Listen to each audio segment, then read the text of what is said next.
is supposed to help or something. Yeah, so I gave this presentation, parts of this presentation, 2 weeks ago in Scotland. I presented at the International Foster Care Organization Conference. Yeah, and so I'm excited but nervous to give this presentation today. Yeah, so it's titled on creating more sunshine people in the lives of Indigenous children in foster care. Yeah, you can go next slide. So as we know, but I'll just read it because I don't know by heart. Zemdahunsios onigadi desidinuradu ne singwetizu ne wahi agwegu rusa onyo zi nahoda deo dawa waria ne zi yahunzade ne gadi agwegu aska andi dawafna nuni ne ngwanigordo ne ayakwa niku trio hage danuskana zi andewe watganisa Tony Wanagito. So this presentation is in honor of and dedication of people who were sunshine people in my life, who were safe spaces of support, kindness, and unconditional love when I needed it most. They helped me survive being in foster care and made it bearable, and I'm grateful to them, from Gloria, Kim, Bev, and so many more. And to the people that helped me in my emerging adulthood, Heather, Honde, Karen, David, Rebecca, and Toa Honde, and so many more. And this presentation is also dedicated to youth currently in foster care and those who have aged out. May you have more sunshine people around you, and may you continue to be resilient.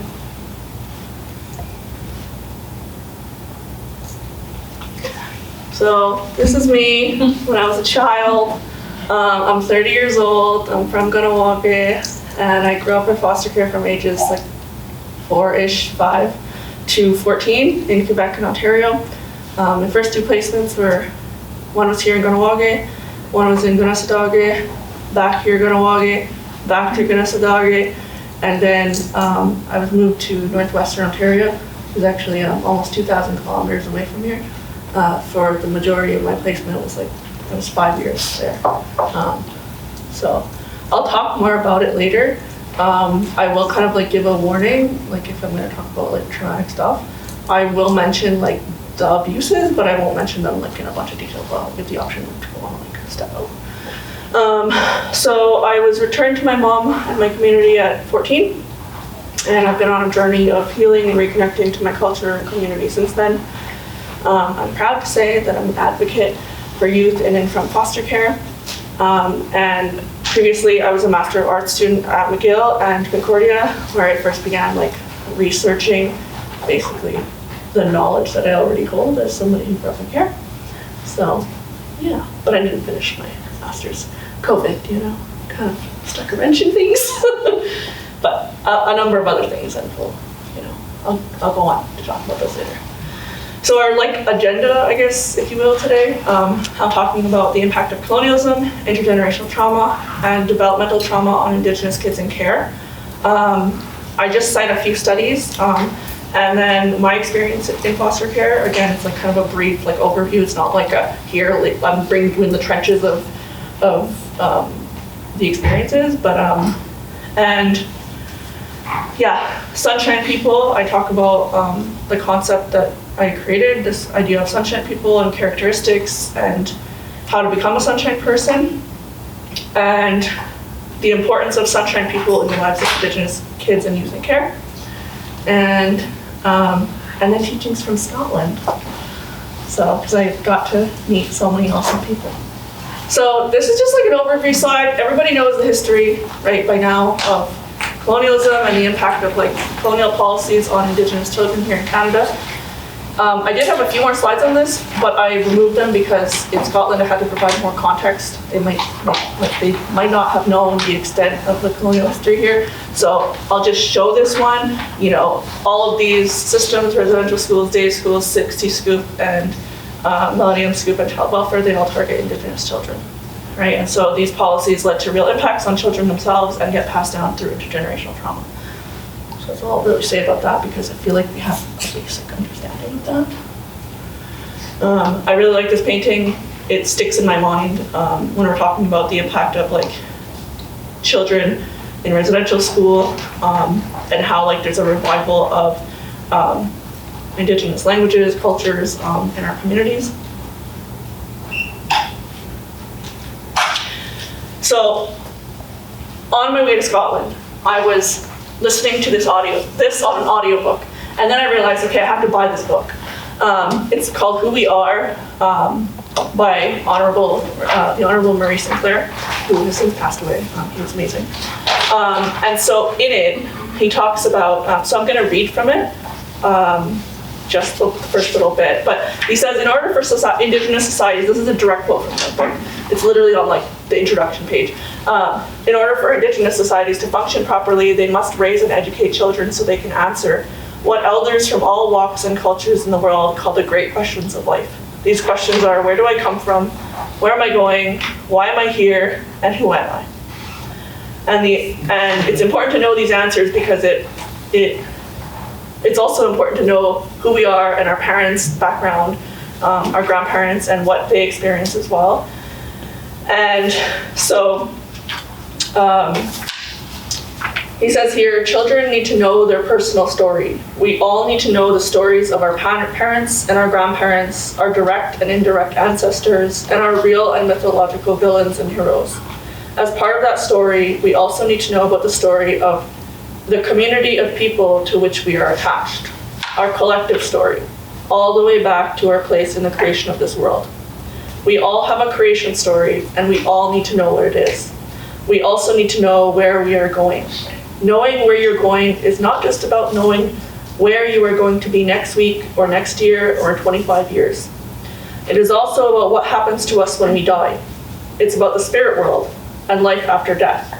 It's about belief, faith, and hope. Knowing why you are here is also related to the other two questions. But the answer to this third question is also about knowing what role you play in the world, including in your community of people. It's about knowing whether your purpose is fulfilled through being an artist or a leader, or a warrior, or a caregiver, or a healer, or a helper.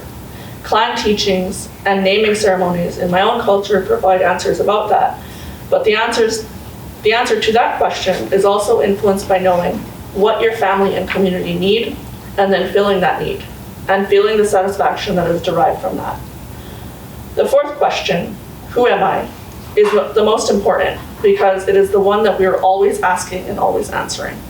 It is the constant question. It is influenced by everything and everyone.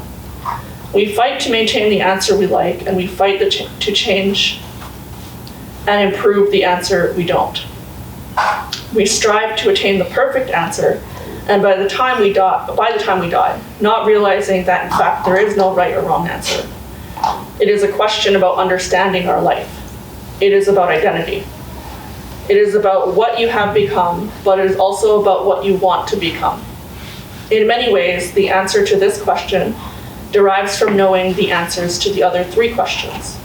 If one of them is unanswered, or the answer is in doubt, then this question remains unfulfilled.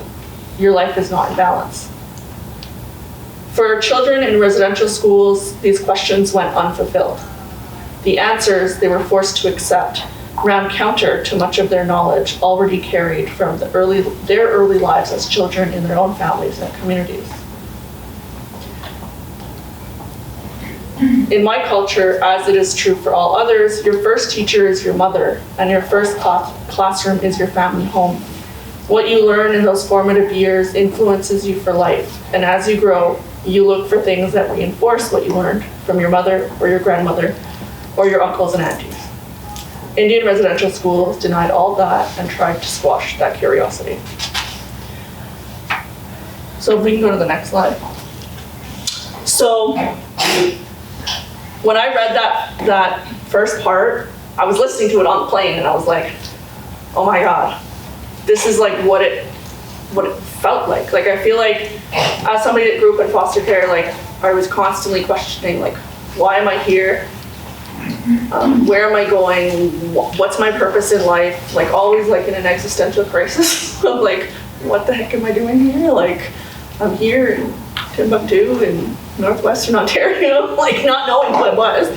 You know, like that's not Mohawk country out there, that's Ojibwe country. So I didn't know who I was, you know.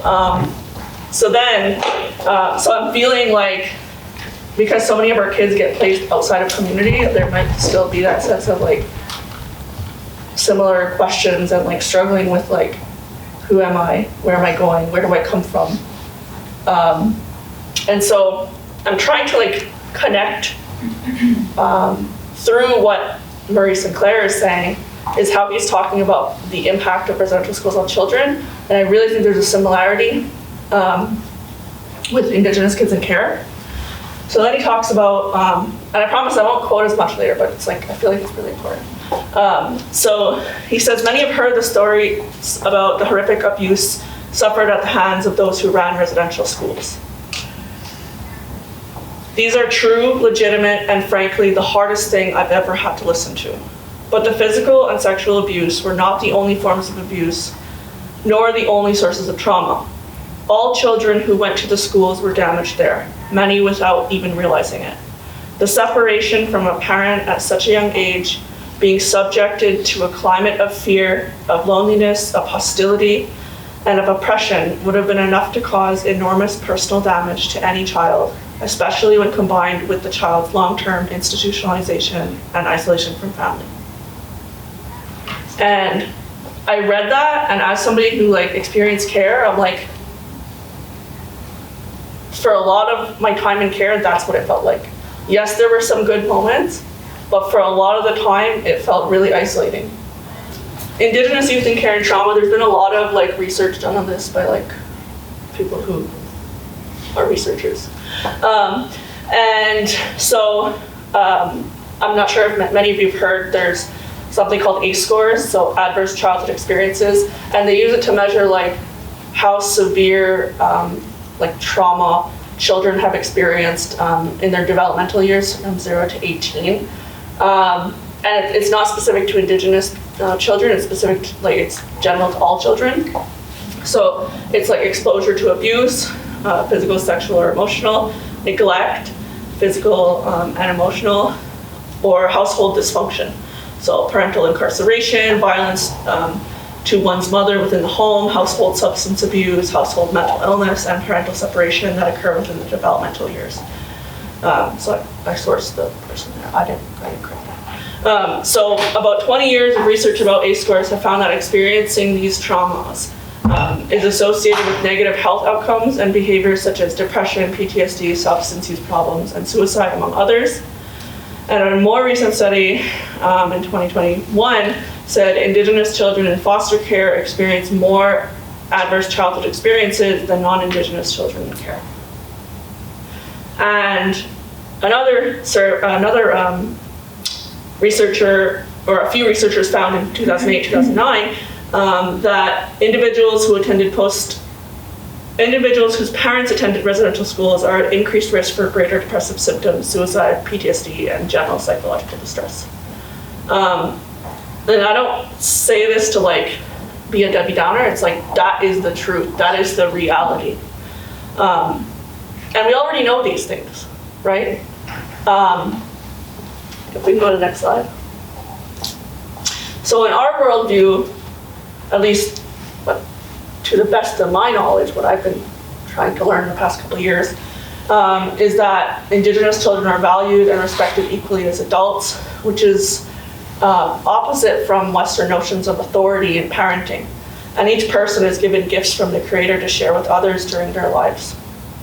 Children are supposed to be seen as equals, and so and adults in their lives are supposed to be at the same level as children. So everyone knows Amelia McGregor Degwadundi. She taught me a few years back that when parenting, way back when, like, and I think she did this with her kids, is she would be like at the same level, like she would literally crouch down and talk to them at the same level to know that they were respected, and that they mattered, and that it wasn't like this talking down at. And so I'm asserting that like Indigenous children should be respected even when in foster care. And I'll go on to explain that. That lovely photo was taken by Brady Cross of 2 community members, and it was used with permission. But also I don't think you can identify them anyway. I mean, I don't know This is a painting that I did in 2018. Long story short, I did like a Indigenous Summer Research Scholars Program at McMaster University, and it was like for students that were in their undergraduate, like some bachelor's degree, and they were thinking about doing grad school. And I was paired with, my supervisor was Dr. Bonnie Freeman, and she's from Six Nations. And at the time I was paired with another student and their supervisor, and we were working together with Six Nations Social Services to kind of do like a literature review, so looking at what's the research written about the importance of culture in delivering foster care. So again, it was also like a teaching exercise, like we weren't professionals, so like we were taught how to like do a literature review, but it wasn't like super extensive because we only had 8 weeks. And so in working through that, it was really triggering. Like, not gonna lie, it was really triggering. Like, I was crying a lot, and I was trying to like understand, like, because it's hard to like read all of this like negative stuff, and it's like that is my life. Like those are things that I experienced. Those are emotions that I experienced, and now you're just saying like, okay, I'm gonna have all these negative health outcomes, like, you know. And so I was thinking through, what would it be like, what I wanted to have in my life growing up in care, and what I think like all kids in care should have. And I based it like kind of like on our symbolism of like sky domes and the great white roots of peace, but the children are being at the center, but the sense of like everyone around them, like the adults around them, no matter if they're the direct parents or not, are like engaging with love at the forefront for these kids. And I feel like that wasn't always the case for me. But I also fused together, like, so you know in wampum belts, how like you have the boxy figures? I fused that together with like corn husk dolls to be like universal, I guess. And so it's similar to that, and also like the hands are outstretched. So if we can go to the second one. So it's similar to our wampum belt, like you can add people at the end. I don't know if anyone wants to step out, they can step out and talk about some hard things. Yeah, so my experience and Sunshine people, so the hardest part for me was like being away from my community, especially because I was like so far. I was nearly 2,000 kilometers away, you know, like I loved my aunt, like she was my mom's sister, but she was very, very cold. And it's only realizing the last few years is because she went to day schools, right? She went to catering here, and like she talks about how she babysat for extra money. So she would steal apples from the cafeteria to give to other poor kids that didn't have food, and the nuns hit her for that. And then she would babysit to be able to get her own money to buy apples for the poor kids at school. So not even stealing from the cafeteria anymore. And she still got hit. And so for me, living with her, it was really hard because I was like, why doesn't she love me? Why doesn't she hug me? Why doesn't she tell me she loves me? Why doesn't she come check on me when I'm crying? Why is it like just like grow up? Why is it just like toughen up? And my uncle was like that too. Like my uncle's Ojibwe, so she married an Ojibwe and then married up, like lived there. Actually, Kahnawà kicked her off the band list for marrying an Ojibwe, so she was like, "Okay, bye, I'm going to his band anyway." You know, colonialism. So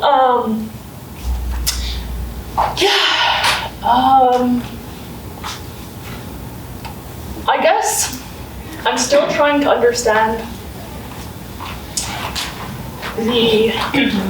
I'm trying to wrap my head around my experience in care, because it's still like, I'm still trying to process it. I'm 30 years old, and it's like, yeah, there were some positive times, but I also know like on the developing brain of a child, the things that have the most impact are trauma, right? And so for me, it feels like it feels like my experience in care was very traumatic. I experienced a lot of abuse even while I was in foster placements.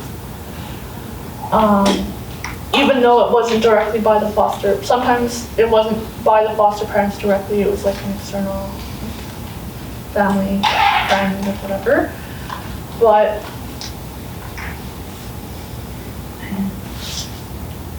yeah, I'm starting to see now that it's like it was all intergenerational trauma, which doesn't necessarily make it fine. Like I'm working on it in therapy. Like it still sucked a lot, you know. Like I remember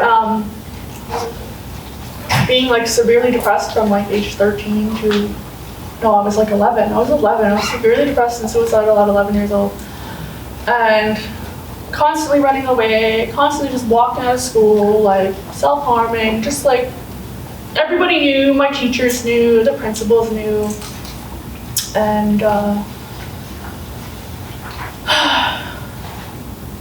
it was challenging because I couldn't get mental health services in Northwestern Ontario, where it's already impossible to get mental health services. But because there was so much red tape, KNCS couldn't sign a paper on the same day as the Indigenous Child Welfare Agency on the reserve that I was staying at. That was kind of like acting as a proxy because the whole time my file stayed here. So it was like, it was over a year I couldn't receive services for a psychologist because they couldn't sign a paper. So I hope that with technology that doesn't happen today. But yeah, so it was really hard. It was really hard because it's like, for me, it was like, why am I in the middle of nowhere? Why am I away from my community? Why can't I go home? Why can't I make any decisions in my life? I couldn't even, like, it was so much so, like, because I was struggling with depression, my aunt went to my coach, my basketball coach and my volleyball coach, and she told them that I wasn't going to be on the team anymore. And I was like, why would you do that? That is what's keeping me alive. That is what's making me feel connected. And she's like, well, you can't emotionally handle it right now. And yeah, and so she would make decisions about me without asking me.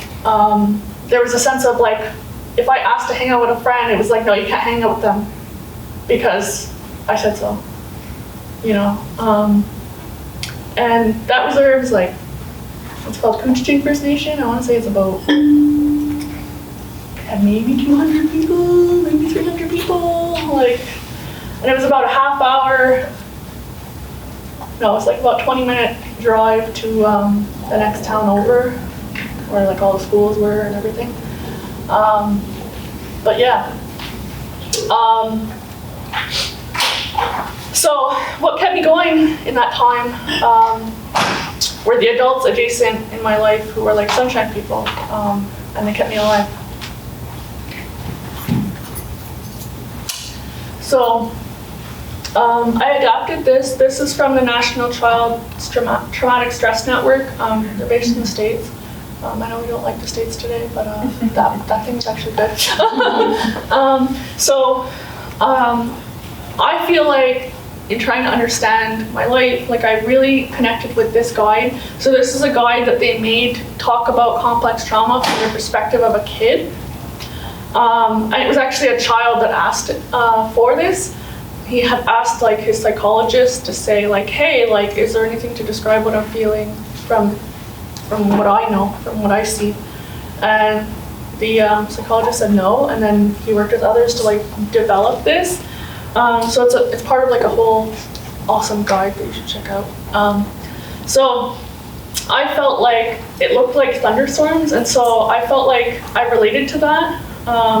And I said being impacted like by a lifetime of trauma is like being in a continuous thunderstorm. But instead, like what I added, it said, but for Indigenous children in foster care, there's an added layer of intergenerational trauma, loss of language, culture, and sense of identity. So I added those red clouds. That was my like perspective on it. Next. So So I'm coming up with this idea of sunshine people in the lives of Indigenous children and youth in foster care. So sunshine people, in a very broad sense, are compassionate, kind, non-judgmental adults who make Indigenous youth feel safe, unconditionally loved, and cared for, and allow Indigenous youth aspects of freedom and choice in their time spent together, and understand the history and impact of intergenerational traumas experienced by Indigenous people. So what I'm saying is basically, to be a sunshine person, like, you don't have to be Indigenous. Oftentimes the people that were sunshine people in my life, they were not Indigenous. It was a friend's mom. It was somebody I used to go to for like respite. I don't know if they still do that, like to give like the foster parents a break. Which I found like it was a break as well. I was like, oh thank God! Thank God! Can I just stay here? Thank you. Yeah, there was this one woman. Her name was Gloria, and I wrote like a short story about her, and maybe I'll publish it one day. But she, I got to go to her house for a weekend, and I remember I was nervous because being at my aunt's was always like walking on eggshells. Like, there's always yelling, there's always something going on, someone's always in a rush, and I was just always stressed out. And I couldn't even watch TV without like my uncle or one of my older cousins like just taking the TV, and I'm like, I can't just sit here and watch what I want to watch. Like even things like that, So Gloria, I went over there and she was super warm and like loving. She was like this older woman who apparently had fostered like a number of kids, and she was known for making like hordes of sugar cookies. Like, but she didn't eat any of them, which was weird, but okay. And so she let me help do it, but I was like timid and like anxious to help her, because I was like, man, what if I mess this up? Because every time I mess it up at home, I just get yelled at. So, yeah, she was really, really cool. And she let me choose a movie. For the first time, I got to choose a movie, and I got to watch it. And she let me stay up late, and I think I was like 10 years old, 9 years old. She let me stay up late. She made popcorn. She didn't turn off the movie for me. Like, she came to watch the movie with me. I chose Legally Blonde. That was the first time I ever saw that movie. I was like, I want to be a lawyer. I was like, that's it, I'm gonna be a lawyer. Like, I was like, she's in pink. Oh my God. Like, I don't know how it was here in Kahnawà, but growing up, like, on the res, you're not allowed to wear pink. Like, I don't know why, like, white people are allowed to wear pink, but as a girl, you're not allowed to wear pink. And I was like, but I like pink, so I don't want to get bullied, so I don't wear pink anymore. And so for her to just be like, oh, she's wearing pink and she's a lawyer, and just like, oh, I was like, I wanted to be that. Anyway, so I was all excited, and I remember the feeling of,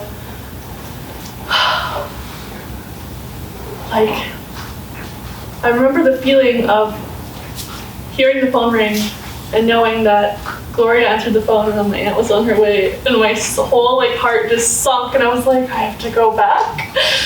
And that's really how I knew it was like she was a sunshine person to me, because I really missed being around her. There was a sense of like there's no pressure of, it doesn't matter if you mess something up. Nobody's gonna yell at you for literally spilling milk. I'm not the most coordinated child. Like I still can't pour things unless I'm pouring it over a sink, because I spill things all the time. Just who I am, But a lot of like when you're a child and you're developing, like you think everything's your fault. Everything is your fault, and it just felt like my aunt and uncle, like, I know they were doing the best they could, and that's all they knew, right? But like, it was never this option of like, it's okay to mess up. It's like here, we're just gonna yell at you.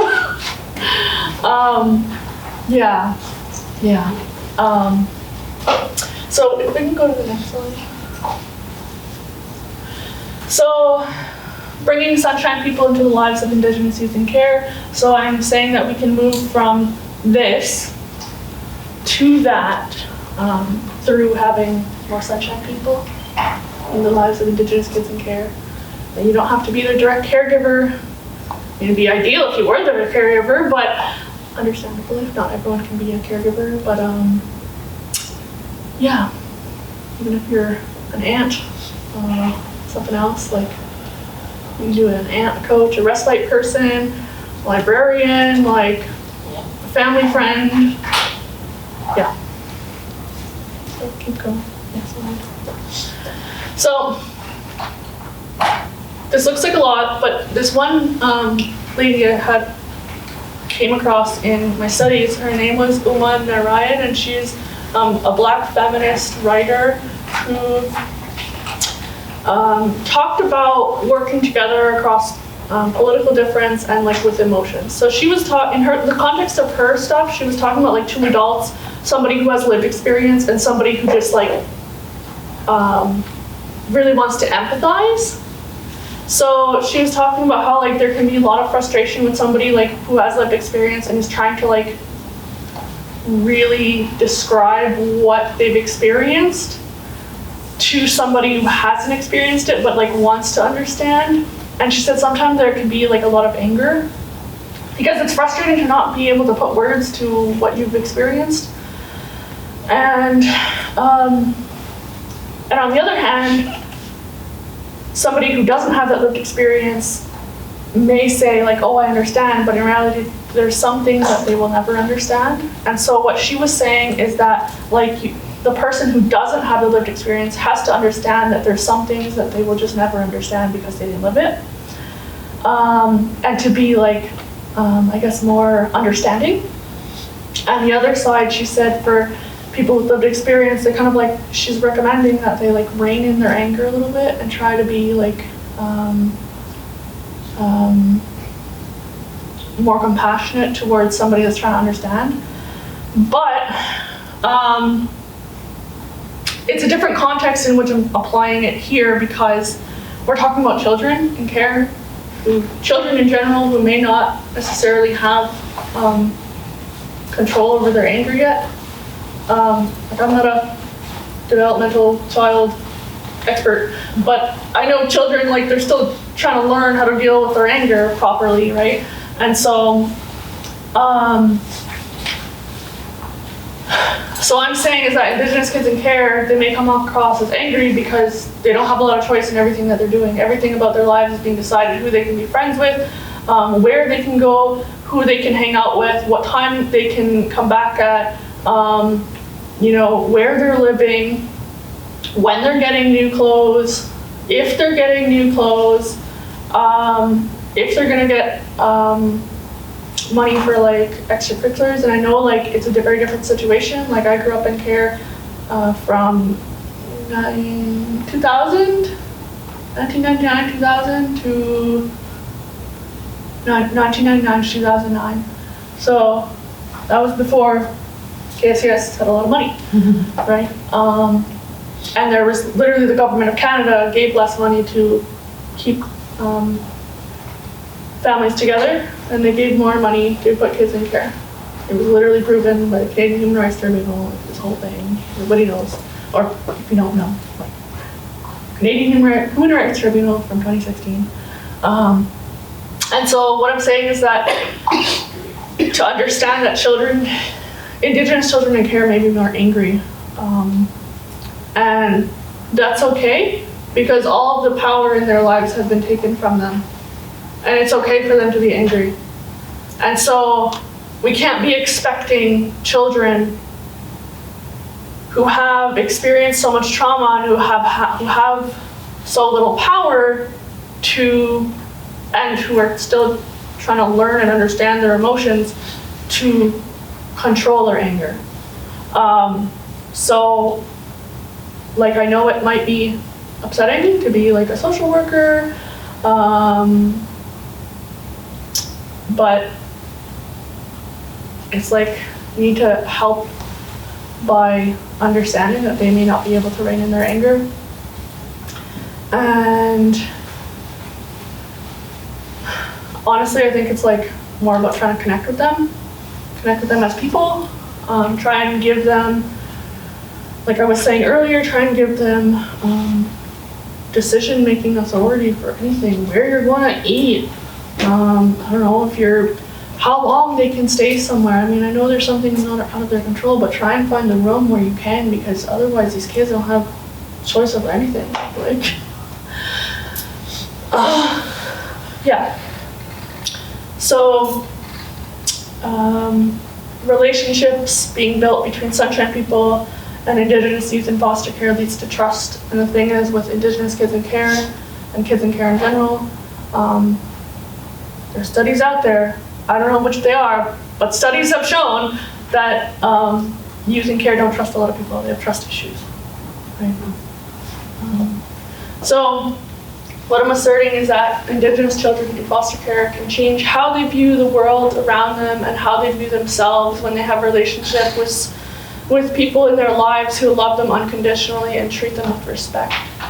Like, I felt when I was in care that I was walking on eggshells, and that how long before I do something so bad that they're just gonna kick me out? But would you do that to your own kid?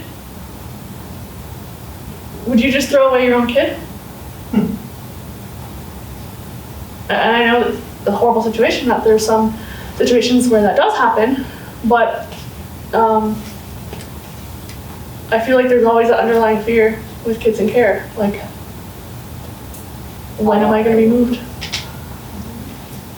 And, and other studies have shown, again, I didn't cite them, but I've briefly read them somewhere, that children who act out, was it you that told me that? Children who act out, Cheryl? Children who act out? Like, behaviors tell a story. Yeah. Behaviors tell a story. So if they're like acting out, it's like, oh, like, let's see how far I can take this trust, this love that you say you have in me.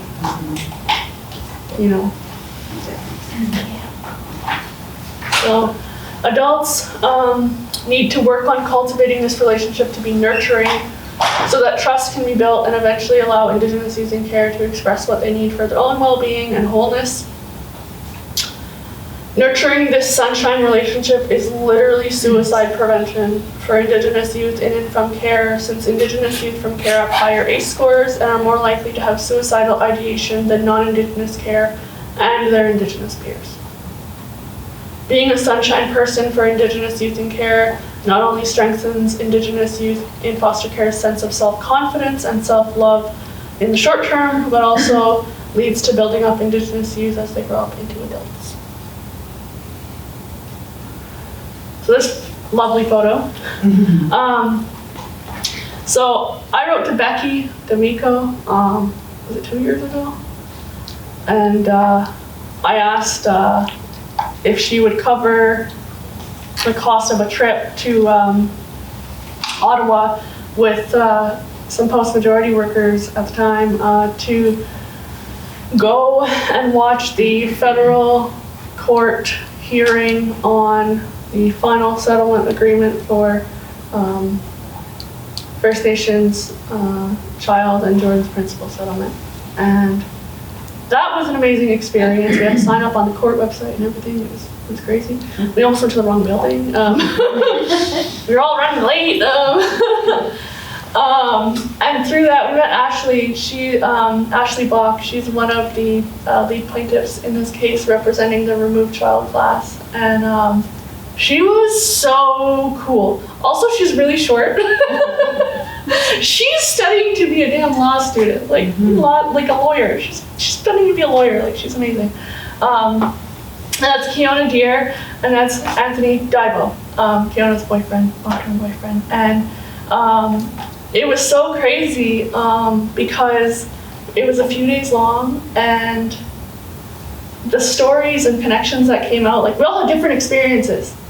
We all had different experiences. Ashley was removed at birth and adopted out, I believe. I won't really share too much about the other people's stories, but like, they grew up in like group homes. I didn't. So we all had very, very different stories. Some were located in Quebec, some were Ontario, some were United States. Like, and it's funny that we were all talking about the experiences, and it was like both triggering but healing, because it's like, wow, I can connect with somebody that actually lived through this and who gets it. And we ended up just going for breakfast and coffee and like just connecting. And so outside of the hearings. So in that hearing, the federal court actually, the judge approved it, I think a day early. So we ended up not having to go to court the last day. So that was pretty cool. There was this amazing youth from care, young adult from care that I met. Her name is Sophia. She is a journalist from London, England. And she created this trauma-informed journalist and foster care experience toolkit. And so it was basically for journalists who are working with anyone who's experienced foster care and how to be more trauma-informed. So letting people read the article before it's published, allowing time for them to review, a number of other things. And then there was also an aspect for advice for people who've experienced foster care. And so she was basically saying, like, you don't have to share every detail about your life in the media. You can have some parts of your life that are not access to the media, and that's okay. And you need to learn how to, like, basically in the toolkit, she tells youth how to set boundaries with journalists with their stories, because there were so many young people from foster care who went up to her, and in her whole presentation she had a bunch of like comments from youth, like with their faces and names blurred out, where they said, this journalist published this without my knowledge, they published it, they didn't show it to me, they included this, I didn't want them to. And so she felt like this media toolkit needed to be created. And so this was a really cool slide from her presentation. She said, for professionals trusted with our voices, tell our stories with care. For those with lived experience, protect your truth. For those who know our stories but not us, look past those 5 sentences, because there is always more, so much more to all of us. Next slide. So Key Assets Australia is an organization that focuses on delivering foster care. So they partnered with young people from foster care to understand what matters most to them, and they created this National Young Person Working Group. They did this postcard project. The staff I'm not sure if it was the staff or like the board, in collaboration with the Young Person Working Group, where they sent out postcards asking what matters to youth and children for ideas for how to change foster care. And so they colored or drew or wrote on these postcards, and they got 240, and they incorporated the information that they got there. Next slide.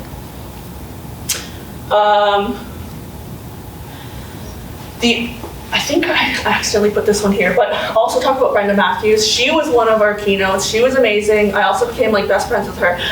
She's Indigenous from Australia, and she grew up in what they call the stolen generation. So it's like how we experienced 60 Scoop. So she talked about her experience and what that was like. Had so many teachings from her. She has a book. She also has a documentary.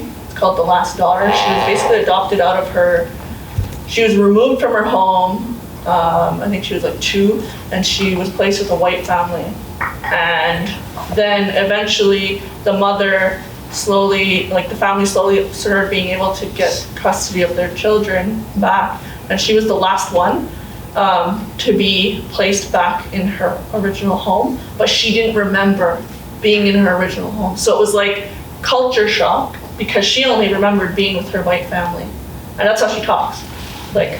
So that's how she talked about her experience. And so she talks about like how eventually she wanted to reconnect with her white family, and her mom was not accepting of that at first. And then over time, like she asked again, and then kind of like got her permission. And then now she grew a connection again with her white family and her Indigenous family, her biological family.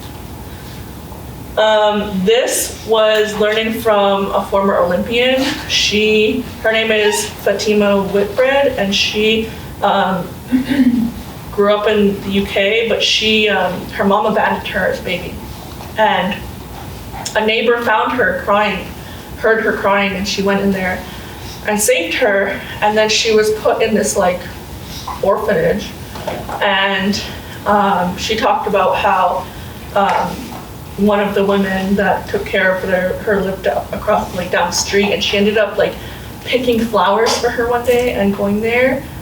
And she went to her house and she's like, "Will you be my mom?" Like, I cried. I cried. I was like, oh, you know, and she ended up saying, "Well, no," she said, "because I have to be a mom to all the other kids who are also at this orphanage with you." And she's like, "But how about this?" She said, "When I'm not there, you can look after them as well." So then she became like a source of support for the other kids. And long story short, but a family, she ended up trying out for a sport, and then the coach was like, had already interacted with her negatively. Like, she was like kind of pouty and throwing a tantrum a little bit in like a different sport, and that coach was like refereeing at the time. And then she went to try out for this other sport, and the coach, she didn't know that I was the coach, and so they kind of had to like work through their relationship together. And that woman, in the end, ended up adopting her. And she went on to be an Olympian in some sport I've never heard of, but it's like very European. They like throw a stick or something. I don't know. You have to throw a stick really far, and I don't know. I'm sorry. There's an official name. Javelin? Yes. I have never heard of that in my life. It's a light spear. It's a spear. Like sharpened. I've never heard of that in my life. Anyway, she's really cool. She has this campaign called Fatima's UK campaign, and she's basically looking at improving the foster care system in the UK. Next slide. So, this is connected to the key assets one. I just put it in the wrong order. It was a collaborative synthesis process, and so it was the young person working group and the supporting adult group, and the vision of what matters to young people was connection. So here it says, time for connection matters to me. I need to be safe. I need to belong. Be interested in who I am and who I'll become. Trust me and let me have conversations about me, and I need you to show me that you care. And then next slide. So this organization, Key Assets, they actually turned accountability. They co-built an accountability system with the youth and included it in their strategic plan. And they committed as an organization to value Youth from Care's voices. So we can go to the next slide. So they talked about the first ripple was a collaborative development of a new theory of change, and the leadership teams recognized that the key to achieving Key Asset Australia's vision was being truly accountable to young people. The second ripple was a new 5-year strategy, and it introduced a stronger focus on rethinking the role, purpose, and value of centering lived experience in their work. And the third ripple was strategic shifts, the whole organization embracing the vision from young people. So teams building on what they do well, and thinking differently on how to center young people's perspectives in all that they do. And what they will achieve, they said, accountability mechanisms co-created with young people, intergenerational conversation led to co-designed young person governance structure, and refined participation and engagement guidelines. So really elevating the Youth from Care's experience. And another organization called Staff in Scotland, I forget what it stands for, but they It says, we aim to hear, reflect, and act on the voice of young people leaving care. By doing so, we will create a care system that prioritizes what is important to care-experienced young people. That's how they refer to people who experience foster care experienced. I had to wrap my head around that very quickly in the conference. To do that, the voice of young people feeds into all of our events, learning and development opportunities, and policy influence, guiding us as we focus on the issues that matters to them, working with our members to overcome the barriers that they and our young people face. These are some people I met. This lady is named Sarah. She's from Nova Scotia. She is a researcher there, and in a nutshell, she researched tuition waiver programs for youth who age out of foster care. And she, in her research, I think she's working with a bunch of researchers, but they were analyzing and trying to get data from universities, and a lot of the universities said that they just provided the tuition waiver program and they didn't actually collect data on it. So then they did research with people who received the funding, the tuition waivers, and they said, honestly, there needed to be wraparound support, mental health counseling, access to services, how to access services, how to access services on campus. So it wasn't like, rent subsidy. It wasn't just, here's your tuition waiver, and that's that. So she's really cool. If anyone wants her actual name, let me know, because I have it written down. I met this lady. She's from Ireland. She is super cool, and she is a foster carer, or a foster parent. They call it foster carers there. This is a young person from CARE who's 18. She's really cool. She also came to the gala. This is Katie. Emily. This is Emily. She's from Australia, and her cousins reclaimed their last name that was actually in Maori and was forcibly changed by the government. So that's really cool. And how attending IFCO 2025 helped me. So I grew comfortable in calling myself an advocate for youth in and from foster care. Before, I was never calling myself that. I was just like, okay, I'm having these conversations with people, but I'm not really doing anything. So I didn't feel like I could call myself an advocate, but now I feel comfortable in doing that. I felt extremely comfortable in this conference space, which is usually not the case at conferences. I usually feel like I'm not good enough or I don't belong there. Which Sarah had also mentioned in her research, that's what a lot of people, young people from foster care experience, and they need that.